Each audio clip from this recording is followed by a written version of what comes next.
Friends, आज हम discuss करेंगे डीसी मोटर, इसका वर्किंग प्रिंसिपल और वर्किंग को इस तरीके से समझेंगे कि पहला, कोई अगर हमसे पूछे तो हम उसे इजीली समझा पाएँ। दूसरा, ऑब्जेक्टिव में अगर कोई हमसे क्वेश्चन पूछे तो हम उसको भी क्रैक कर पाएँ। ठीक है। न्यूमेरिकल के लिए आपको फॉर्मूले वगैरह याद करने पड़ेंगे, तो पहले हम ऑब्जेक्टिव के पॉइंट ऑफ व्यू से और इसकी वर्किंग प्रिंसिपल को समझने के पॉइंट ऑफ व्यू से इसको डिस्कस करेंगे। ठीक है। ये आपके सामने डीसी मोटर का सर्किट है। इसमें सबसे पहले दो मैग्नेटिक पोल हैं, साउथ और नॉर्थ। दूसरा हमारा कंपोनेंट है कॉइल, और तीसरा लास्ट कंपोनेंट हमारा एक्सटर्नल पावर सप्लाई। तो सबसे पहले तो हमें ये पूछा जाता है कि इस सर्किट में स्टेशनरी कंपोनेंट और डायनेमिक कंपोनेंट कौन कौन से हैं। तो स्टेशनरी में हमारे जो ऑब्जेक्ट मूव नहीं करते, ठीक है, वो हमारे स्टेशनरी कंपोनेंट हो जाएंगे, जिसमें पहला कौन सा है? पहला है मैग्नेटिक सर्किट। ठीक है, मैग्नेटिक सर्किट। और दूसरा है हमारा external circuit, external power circuit. ठीक है। इसी तरीके से डायनेमिक कंपोनेंट क्या है हमारा? जो रोटेटिंग होता है, इसमें होती है कॉइल। डायनेमिक कंपोनेंट में हमारा क्या है? कॉइल। अच्छा, इसमें एक क्वेश्चन पूछा जाता है कि एंड रिंग जो होती है वो डायनेमिक है या स्टेशनरी। तो हमेशा याद रखना, जो एंड रिंग है ये कॉइल के साथ इस तरीके से कनेक्टेड होती हैं कि ये भी रोटेटिंग होती हैं। तो डायनेमिक में हमारे क्या आ जाएंगे? एंड रिंग डायनेमिक में आ जाएंगे। फिर एक ऑब्जेक्टिव में ब्रश रिलेटेड भी पूछा जाता है। ब्रश हमारा स्टेशनरी है या डायनेमिक है? तो ब्रश हमारा क्या रहता है? स्टेशनरी रहता है। ठीक है, तो ब्रश हमारा स्टेशनरी कंपोनेंट में आ गया। देखिए यहाँ पे लेफ्ट हैंड साइड में जो भी आपको ब्लू कलर में दिख रहा है वो स्टेशनरी कंपोनेंट है। ब्रश, एक्सटर्नल वायर, बैटरी, ये आपके स्टेशनरी कंपोनेंट हो गए। फिर रोटेटिंग कंपोनेंट आपके ब्लैक कलर में, एंड रिंग्स और कॉइल। और मैग्नेटिक सर्किट रेड कलर में, ये भी आपका स्टेशनरी कंपोनेंट है। ठीक है, आगे बढ़ते हैं। अब सपोज कीजिए मैंने इस कॉइल के दो कंपोनेंट काट के राइट साइड में रख दिए। ठीक है, ये सेक्शन ए एक मैंने काटा है और एक सेक्शन बी काटा है। तो ये दोनों सेक्शन मैंने राइट हैंड साइड में इस तरीके से काट के रख दिए ताकि आपको थोड़ा समझने में आसानी रहे। ठीक है। अब आप ये देखिए, अगर external source of supply activate हो जाए तो क्या होगा? करंट आपका बैटरी के पॉजिटिव टर्मिनल से स्टार्ट होता हुआ कॉइल के लेफ्ट साइड, यानी कि जहां पे सेक्शन ए है वहां से होता हुआ कॉइल के right hand side section B से होते हुए एट लास्ट नेगेटिव टर्मिनल पे पहुंच जाएगा। ठीक है, तो आई की डायरेक्शन कुछ इस तरीके से होगी।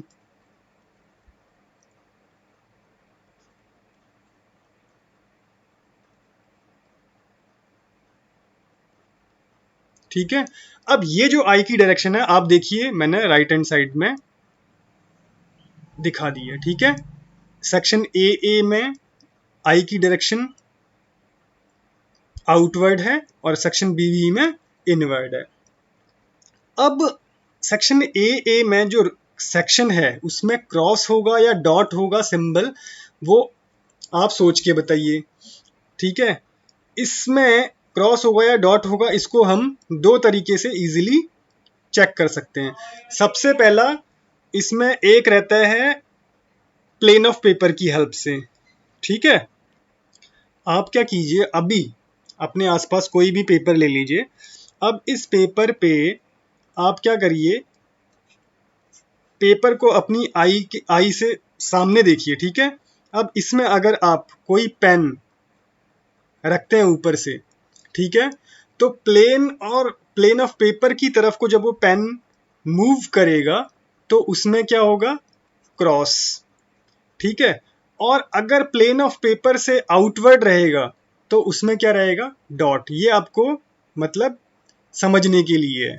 ठीक है, इसी तरीके से इसको हम दूसरे तरीके से भी समझ सकते हैं। यहाँ पे मैंने एक वुडन ब्लॉक लिया है। ठीक है, स्क्रू रूल के तरीके से भी हम समझ सकते हैं। यहाँ पे एक वुडन ब्लॉक लिया है। अब ये स्क्रू को मैंने एक स्क्रू ड्राइवर से इस वुडन ब्लॉक पे कसना शुरू किया, ठीक है। तो अब क्या हो रहा है, जिस डायरेक्शन में स्क्रू कसेगा वो डायरेक्शन होगी हमारी करंट की, ठीक है। अब इस स्क्रू को आप सेक्शन ए में एनालॉजी के तौर पे देख सकते हैं। अब आई की डायरेक्शन अगर ऊपर को है तो जो ये स्क्रू का टॉप है, देखिए देखिए क्रॉस के तरीके से बना हुआ है, ठीक है ना। तो ये क्रॉस के तरीके से बना हुआ है, तो आई की डायरेक्शन हमें इसमें दिख गई सेक्शन में। तो इस तरीके से हम यहाँ पे क्रॉस लगा सकते हैं, ठीक है।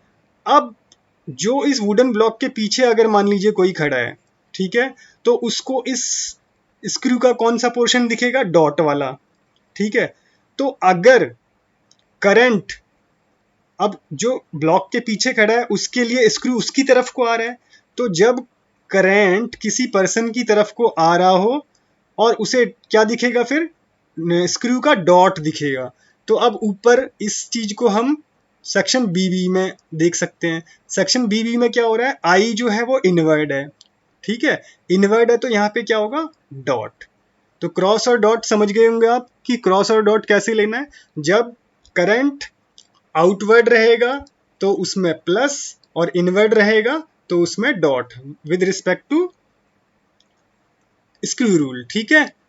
अब इसमें फील्ड कैसे होगा, फील्ड कैसे हम समझेंगे कि फील्ड की डायरेक्शन क्या होगी। आपको पता है कि करंट कैरिंग कंडक्टर में हमेशा एक फील्ड जनरेट होती है, ठीक है। तो अब इसमें फील्ड को समझेंगे कि फील्ड कैसे जनरेट होगा। अब आप ये तो समझ गए होंगे कि जब current into the plane, into the paper अगर जाएगा तो उसमें क्या रहेगा, क्रॉस।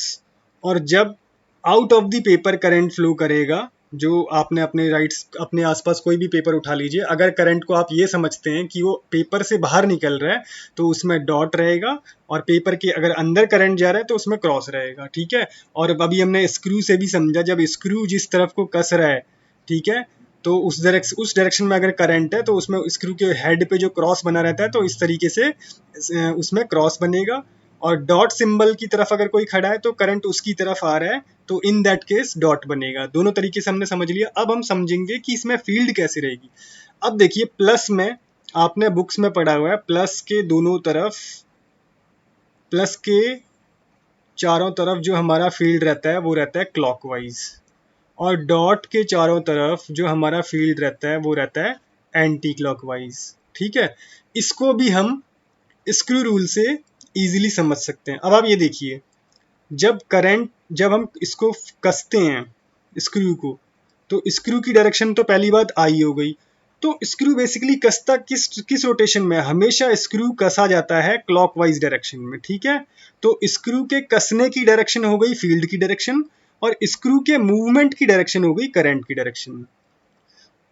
दोबारा बोल देता हूं, स्क्रू के कसने की डायरेक्शन यानी कि जो क्लॉकवाइज जो हम इसे कसते हैं ये हो गई फील्ड की डायरेक्शन, ठीक है।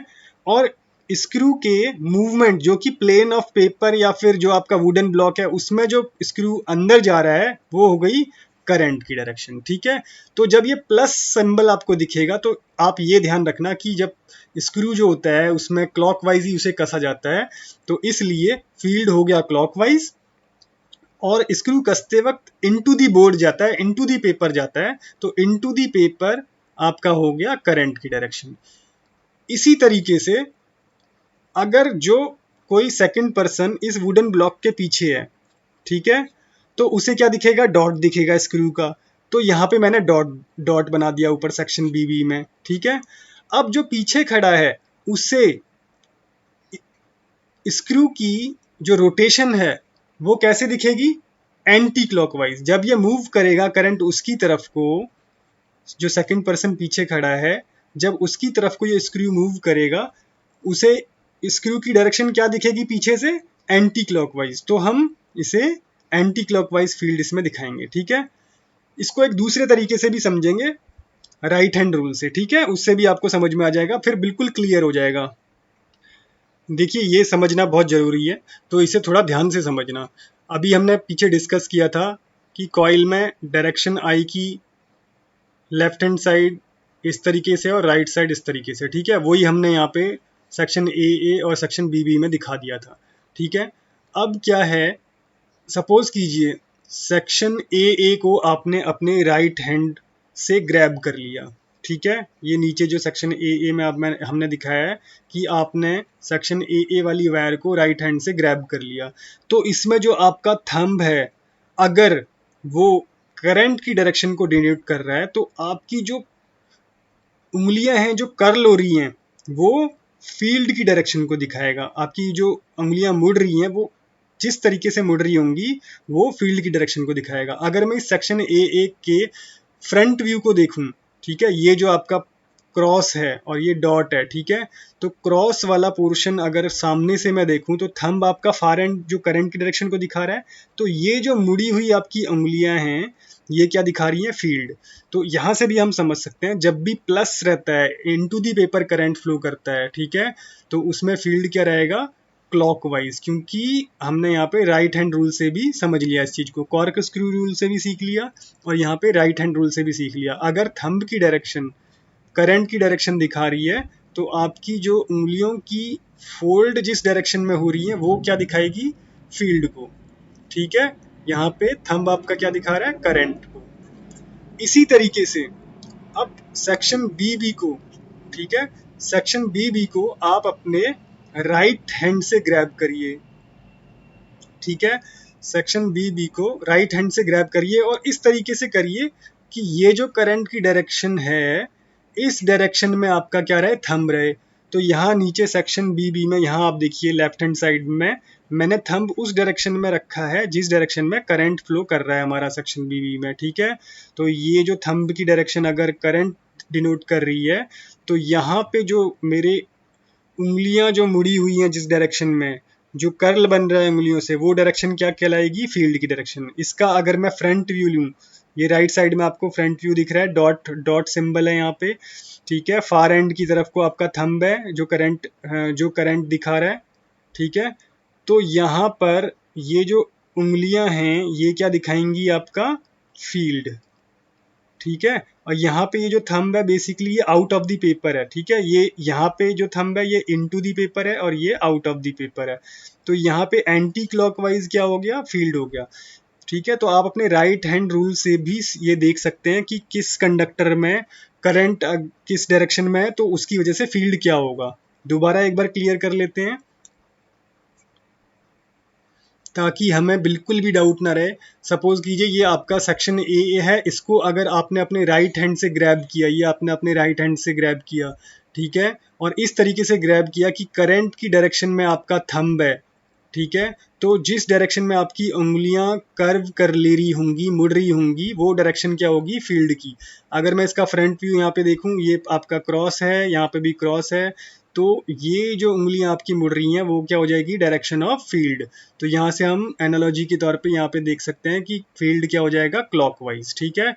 इसी तरीके से अगर आप सेक्शन बी को इस तरीके से ग्रैब करते हैं अपने राइट हैंड से कि आई की डायरेक्शन में आपका थंब रहे, जैसे कि नीचे लेफ्ट हैंड साइड में, ठीक है, आई की डायरेक्शन में आपका क्या है, थंब है, तो इस पोजीशन में आपके जो बाकी फिंगर्स जिस तरफ को कर्व ले रही होंगी वो क्या डायरेक्शन होगी, आपकी फील्ड की।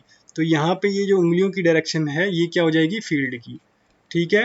तो इस तरीके से सेक्शन बी में हमारा फील्ड क्या हो जाएगा, एंटी क्लॉकवाइज, ठीक है। यहाँ तक समझ में आ गया, आगे बढ़ते हैं। अब मैंने क्या किया, फॉर सिंप्लिसिटी सेक्शन ए को ही और सेक्शन बी को ही मैंने मैग्नेटिक सर्किट में रिप्लेस कर दिया, ठीक है। आप ये ऊपर वाले सर्किट को मैंने नीचे वाले सिंप्लीफाइड सर्किट में रिप्लेस कर दिया है। ये जो सेक्शन ए आपको दिख रहा है ये यहाँ पे डिनोट कर दिया मैंने है, और सेक्शन बी को राइट हैंड साइड में डिनोट कर दिया। अभी हमने देखा था अगर करंट इस तरीके से फ्लो कर रहा है ऊपर वाले सर्किट में, तो यहाँ पे क्रॉस बनेगा ए में और बी में आपका बनेगा डॉट, ठीक है। अब ये भी देख लिया हमने कि क्रॉस में हमारा जो फील्ड होगा वो कैसा होगा, क्लॉकवाइज, और डॉट में हमारा कैसा होगा फील्ड, एंटी क्लॉकवाइज, ठीक है। यहां तक हमने देख लिया था, ऊपर समझ लिया था। अब इस मैग्नेटिक सर्किट की वजह से जो इस पे अभी फोर्स लगेगी, ठीक है, अब हम उस चीज को समझते हैं। अब यहाँ पे मैंने क्या किया, आपको पता है मैग्नेटिक लाइंस मैग्नेट में नॉर्थ से साउथ की तरफ को फ्लो करती हैं, एक्सटर्नली मैग्नेट के बाहर नॉर्थ से साउथ की तरफ को मैग्नेटिक लाइंस पे फ्लो करती हैं। उसी तरीके, और अभी हमने ये भी देख लिया ऊपर डायग्राम में कि लेफ्ट हैंड साइड वाला प्लस है और राइट हैंड साइड वाला कंडक्टर डॉट प्रोडक्ट डॉट है। तो यहाँ पे प्लस वाले में हमारा फील्ड क्या रहेगा, क्लॉकवाइज,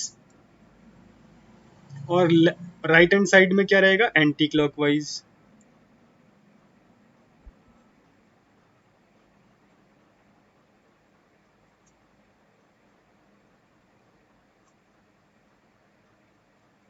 ठीक है, अब आप इसको ध्यान से देखिए।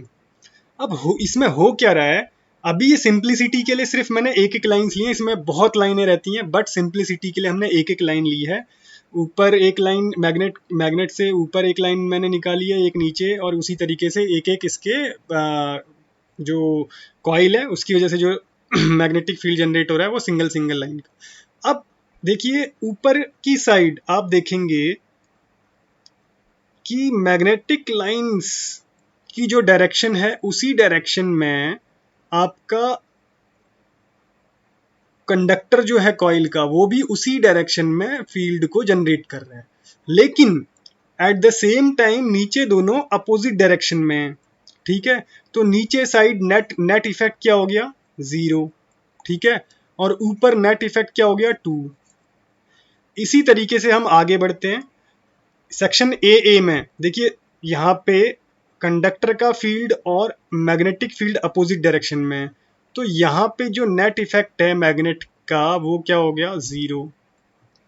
और इसी तरीके से नीचे क्या हो गया, 2। ठीक है, यहां तक आपको समझ में आ गया। ठीक है, यानी मैग्नेटिक लाइंस का नेट इफेक्ट कहाँ से हो गया, देखो अगर हम नॉर्थ से ही वापस चलें तो यहाँ से देखिए +2 है, तो यानी कि कुछ इस तरीके से यहाँ पे रहेगा। अब +2 नीचे आ गया तो ये यहाँ जाएगा, और ये जो ग्रीन लाइन है ये आपका मैग्नेटिक लाइंस का नेट इफेक्ट है। देखिए ऊपर यहाँ पे 2 था तो मैंने कंडक्टर के ऊपर से ये लाइन पास करी, ठीक है, नीचे 0 था तो इसलिए यहाँ पे ये मैंने ग्रीन लाइन पास नहीं करी। अब लेफ्ट हैंड साइड में नीचे की तरफ 2 था नेट इफेक्ट, तो इसलिए मैं नीचे से ग्रीन लाइन को मैंने पास किया, ठीक है, क्योंकि वहां से फेवरेबल है, और ऊपर 0 था तो इसलिए ऊपर मैंने इसको पास नहीं किया। अब आप सिंपल अपने देसी लैंग्वेज में समझिए, जैसे आप गुलेल पकड़ते हैं, ठीक है, गुलेल में ये जो आपका कंडक्टर आप समझिए ये पत्थर पकड़ा हुआ है आपने, और यहाँ पे ये आपकी वो रबड़ हो गई। जब आप उसको खींचते हैं तो किस डायरेक्शन में जाता है, जिस तरफ आप खींचेंगे उससे अपोजिट डायरेक्शन में पत्थर भागता है ना। तो सेम यहाँ पे ये जो फील्ड है ये इसको क्या करेगी, left hand side section A के कंडक्टर को अपवर्ड फ्लो करवाएगी, तो फोर्स यहाँ पे क्या रहेगी, अपवर्ड। ठीक है, इसी तरीके से राइट हैंड साइड में जो डॉट टाइप का कंडक्टर है जिसमें करंट इस तरीके से फ्लो कर रहा है कि वहाँ पे डॉट बन रहा है, तो वहाँ पे मैग्नेटिक लाइंस जो अपवर्ड हैं वो क्या करेंगी, उसको डाउनवर्ड ट्विस्ट करेंगी। ठीक है, तो लेफ्ट हैंड साइड वाले कंडक्टर में फोर्स लग रही है अपवर्ड और राइट हैंड साइड वाले में लग रही है डाउनवर्ड। तो नेट इफेक्ट क्या आएगा, नेट इफेक्ट, ये कपल बन गया ना, तो नेट इफेक्ट आएगा रोटेटिंग। तो क्या होगा, ये वाला कंडक्टर आपका ऊपर भागेगा, ये वाला नीचे भागेगा, और इस तरीके से ये एक सर्कुलर वे में घूमते रहेंगे दोनों कंडक्टर, कॉइल जो कॉइल है आपकी वो घूमती रहेगी। ठीक है, बात समझ में आ गई। अब इसको थोड़ा सा और समझते हैं। देखिए ऊपर मैंने ओनली सिंगल लाइन दिखाई थी, बट प्रैक्टिकली लाइन इस तरीके से होती हैं, वो हर जगह फ्लो करती हैं। ठीक है, बट जो फेवरेबल कंडीशन है जहाँ पे, वहाँ देखिए ऊपर यहाँ पे क्या था, प्लस था, क्रॉस था, और यहाँ पे डॉट था। ठीक है, तो फेवरेबल, क्योंकि क्लॉकवाइज इसमें फील्ड है तो फेवरेबल ज़्यादा लाइंस क्या होंगी, इसके नीचे से क्रॉस करेंगी, और सेक्शन बी में आपके ऊपर से क्रॉस करेंगी ज़्यादातर लाइन, क्योंकि फेवरेबल कंडीशन क्या है, राइट हैंड साइड के कंडक्टर के ऊपर से है और लेफ्ट हैंड साइड के कंडक्टर से नीचे से है। तो जो प्रैक्टिकली जो फील्ड ऑफ लाइन जो फ्लो करेंगी वो कुछ इस तरीके से करेंगी। तो रिजल्टेंट क्या होगा, इससे रिजल्टेंट मोशन इसमें अपवर्ड रहेगा और यहाँ पे डाउनवर्ड रहेगा, जिससे क्या होगा, ये सर्कुलर मोशन में कॉइल हमारी रोटेट करेगी। तो यहाँ तक तो हमने देख लिया कि इसमें एक रोटेशन बनती है अगर हमारा करंट कुछ इस तरीके से फ्लो कर रहा है। ठीक है, लेफ्ट हैंड साइड में मैं करंट की डायरेक्शन दिखा रहा हूँ। तो क्या होगा, ये जो DC वाला कंपोनेंट है ये इस तरीके से रोटेट करेगा और EF वाला कुछ इस तरीके से, और ये क्लॉकवाइज रोटेशन में ये मूव करेगा। अब सोचने वाली बात ये है, कंफ्यूजन देखिए कहाँ होती है। ये मैंने सिर्फ जो बीच वाला पोर्शन है ये मैंने राइट हैंड साइड में दिखा दिया। अब जब ये E और F वाला पोर्शन लेफ्ट हैंड साइड में आएगा, ठीक है, तो इसमें तो करंट की डायरेक्शन डाउनवर्ड थी, ठीक है, तो अब क्या होगा, अब वो अब इस पे फोर्स क्या लगेगी, रिवर्स हो जाएगी, क्योंकि क्योंकि डाउनवर्ड है इस ये, ठीक है। तो फिर नेट क्या बबलिंग होनी चाहिए कॉइल में, मतलब वो रोटेट नहीं करना चाहिए, बट ये रोटेट करता है। क्यों करता है, उसका लॉजिक है एंड रिंग्स, ठीक है। ये जो नीचे एंड रिंग्स हैं ये भी अपनी पोजीशन बदल लेती हैं। देखिए, जब ये करंट आई ऐसे फ्लो कर रहा था, इसका सेक्शन CD में सपोज कीजिए ऊपर की तरफ को फ्लो कर रहा था, और EF में पहले नीचे की तरफ फ्लो कर रहा था, ठीक है।